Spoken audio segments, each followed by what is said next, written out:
Do you encounter a lot of resistance when you are trying to prospect for first sale by owners? Today we are going to learn the no resistance first sale by owner prospecting plan. Stick around.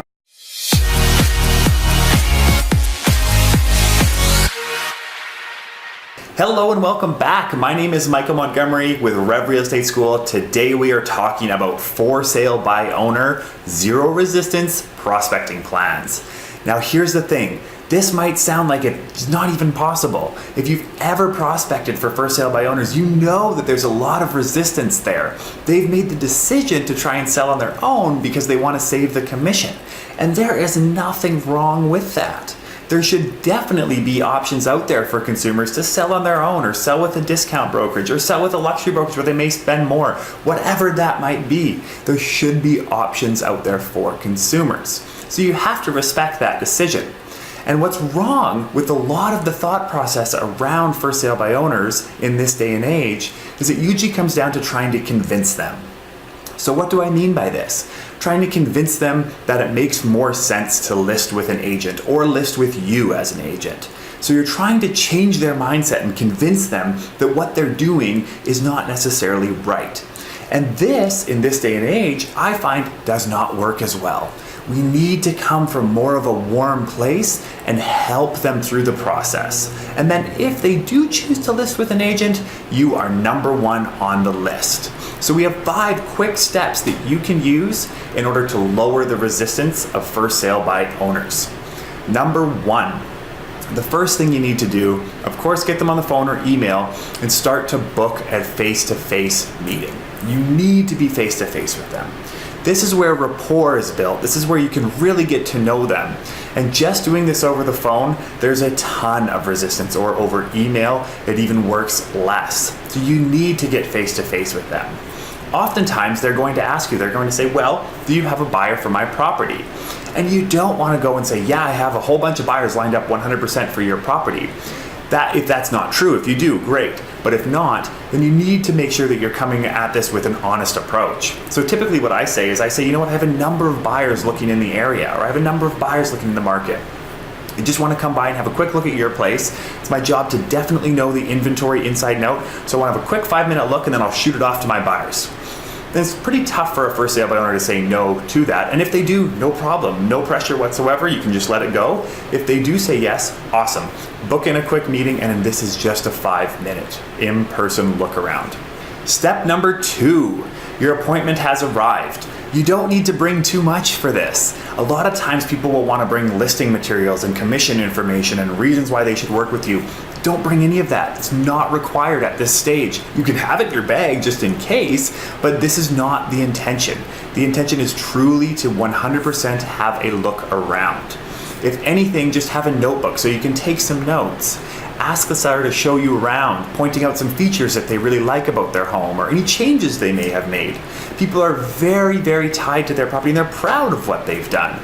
So definitely listen to them, compliment them, and if there are any little tips that you can provide them, please do so as you go through. Now, at the end of this is just a quick look around the home. You've got some notes. This is what you tell them. You say, look, I think you're in a great position to sell your home on your own. I don't think you'll actually require an agent. So continue working away on this and I'll let you know if any of my buyers are interested. And you're probably like, what? You're not asking to actually list the property? In this case, no, not just yet. All you're trying to do is let them know that they are in a good position. Next, step number 3. What you're doing here is you're just following up with them by sending them a handwritten note and a guide on how to sell their home on their own in your market. So what are we doing here? The guide on how to sell their home in your market is key. Because oftentimes first sale by owners will have done their research and they've looked at on the internet on all these strategies on how to sell their home on their own. But when you include your market, it is so much more specific. So make sure that you have this. It doesn't have to be long. It doesn't have to be a huge document. It doesn't have to be very expensive to print off. Just something with some tips on how to sell in this market, some pricing, some marketing, that sort of thing. And then in the handwritten note, you want to thank them, of course, and then you want to let them know, hey, it does look like you're in a great position to sell your home on your own.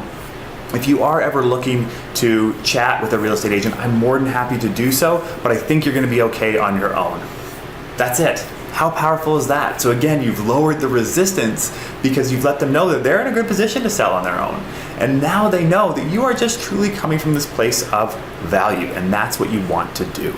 Step number 4. So this is the follow-up, and this is truly where the income lies, is in the follow-up. That first meeting is great. You've built some rapport. They understand that you're not coming from a place of let's just list their home, and you're coming from more of a place of how you can help them and meet them at in the process where they are at. And then the follow-up just continues on that. So the follow-up, typically this is where people are worried about the whole resistance thing. In fact, the follow-up that we use, it's just a short email that you send every Friday for 4 weeks.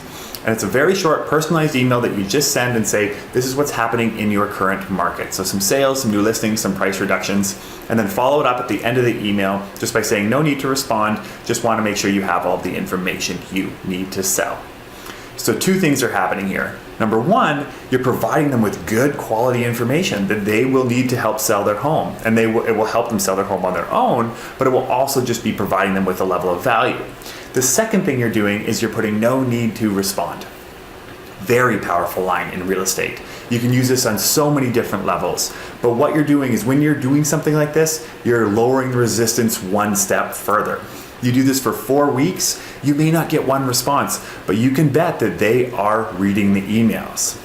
Step 5, so this is the final step. After 4 weeks, typically sellers, first sale by owners, are starting to get a little frustrated with the process if they haven't sold, or maybe they have sold.